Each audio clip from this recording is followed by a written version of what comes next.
Hi everybody, this is Savannah, and today I'm going to be going through how to set up your default columns in your Facebook ad account.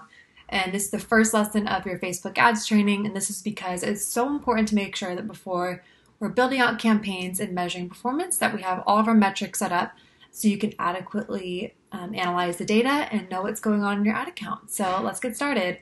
So I'm going to be practicing on a brand new ad account, so if you're just getting set up for the first time, it should look similar. And so what you're going to do is you're going to go under columns and then to customize columns.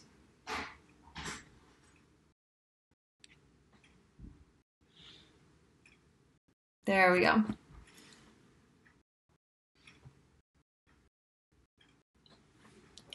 And you'll see that it has some of them already preloaded, but we are going to edit some of these. So some of them I'm going to keep, others I'm going to take away. I'm going to have the full list of metrics you're going to need in what order inside of your course sheet as well, so you can use that as reference. So first thing I want to have on top next to campaign name is ad set name, so I can know what's the name of the audience that I'm going to when I'm looking on the ad set level. Delivery, another important one to have, so that you can know which ads are on, off, as well if there's any delivery issues like things that are stuck in review or learning limited.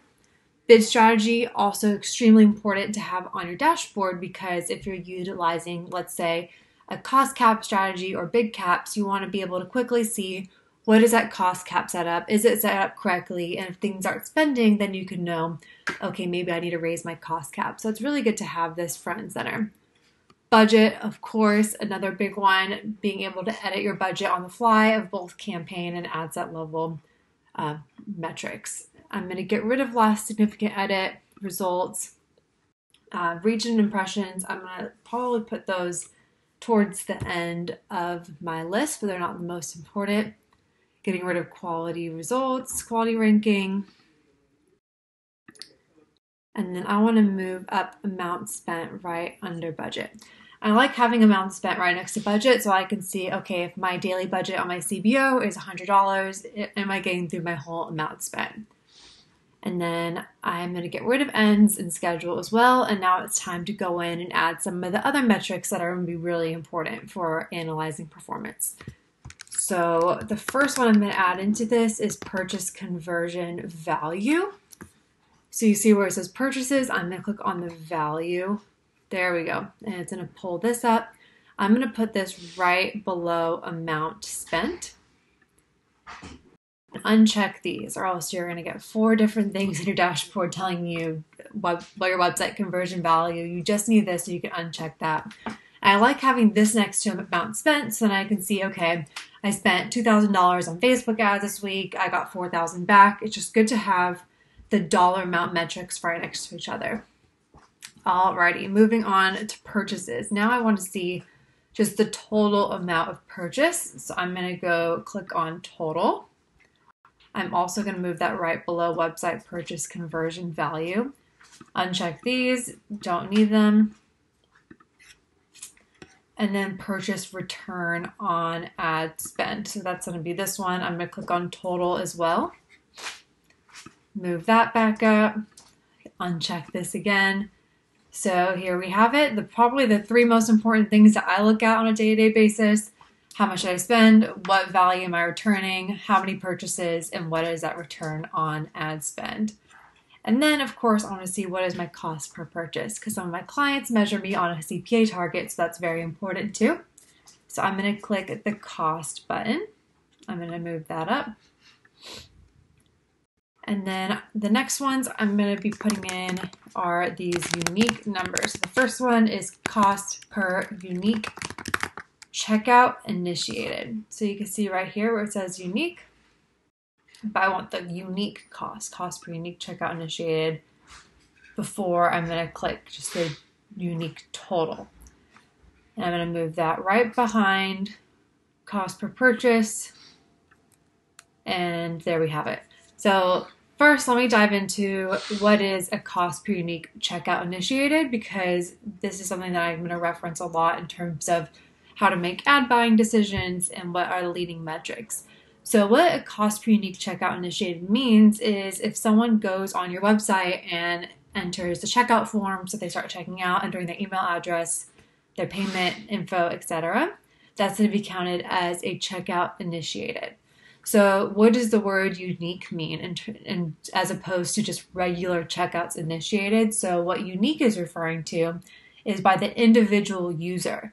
It's counting one unique checkout per user. So here's an example. If I'm Sally and I find you from a Facebook ad and I check out and then I just get distracted, I'm at work, I leave that day, and then I come back tomorrow because I get an email from you reminding me like, hey, you left something in your cart. I go and check out again, but then I don't complete my purchase because I didn't get paid yet. But then a week later, I finally get paid and I go to the checkout page again. This time I finally complete my purchase. So since that's only one user, that only counts as one unique checkout initiated.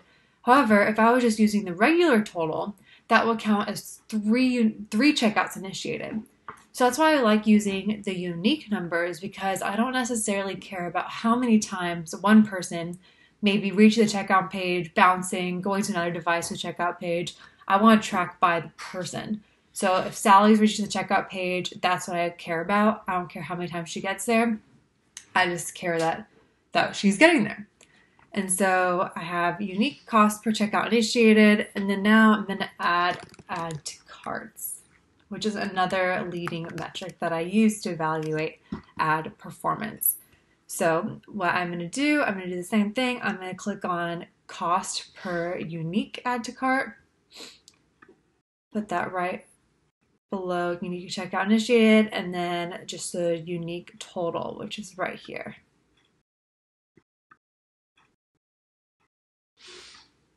Yep. And you see I have this in order in terms of like going down the funnel. So first I'm seeing people who are purchasing, which is the very bottom of the funnel. And then we're seeing, okay, who is checking out? So that's like the middle of the funnel. And then it's unique add to carts, which is higher above. And then the top of the funnel is going to be people who have clicked on the ads and end up on the website. And that's how I like viewing it on my dashboard as well. I start with the most important metrics to me, purchase, and then I analyze my leading indicators as they get more and more broad from the funnel. So purchasers, checkouts, add to carts, people clicking on the site, which is obviously going to be the most broadest group of people. So the more people I can get from people who are adding to cart and then they're going down the funnel to eventually purchase, that's what I want to measure.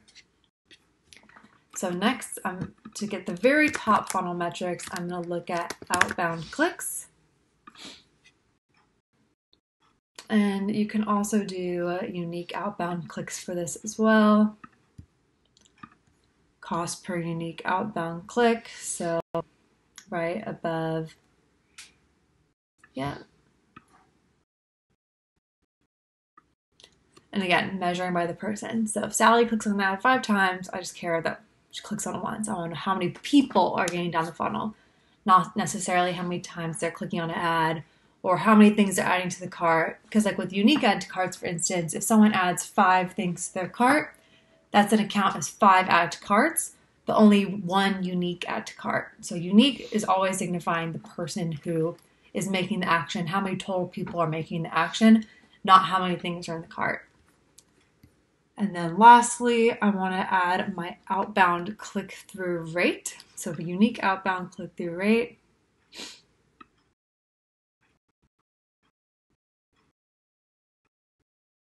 Right here. And then I'm also going to add in CPM. And I'll leave that last. So for reach and impressions, reach is how many people you're reaching. So we can reach 1,000 people, let's say. And then impressions is it counts people and the number of times they've seen the ad. So if you have 1,000 people inside your audience and everyone has seen your ad twice, then that's going to be 1,000 reach and 2,000 impressions.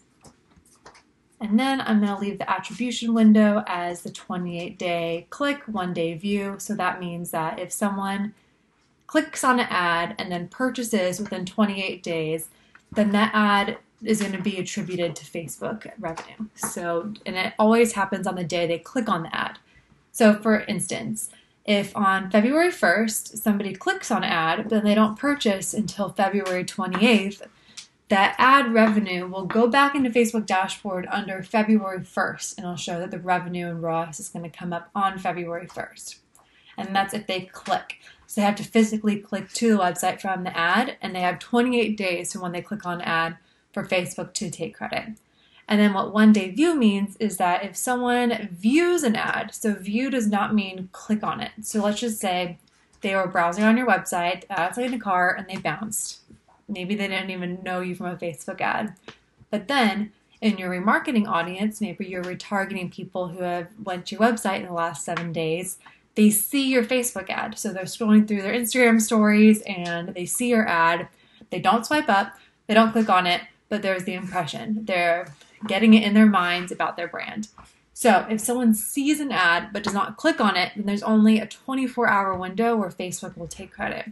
So Facebook's saying if someone sees an ad but purchases outside that 24-hour window, maybe they were probably influenced by things outside of the ad. But if they see an ad and purchase within 24 hours, then Facebook is going to take that credit. So lastly, I want to save this as a preset. I'm just going to call this default, but you could name this whatever you want. I'm going to click apply.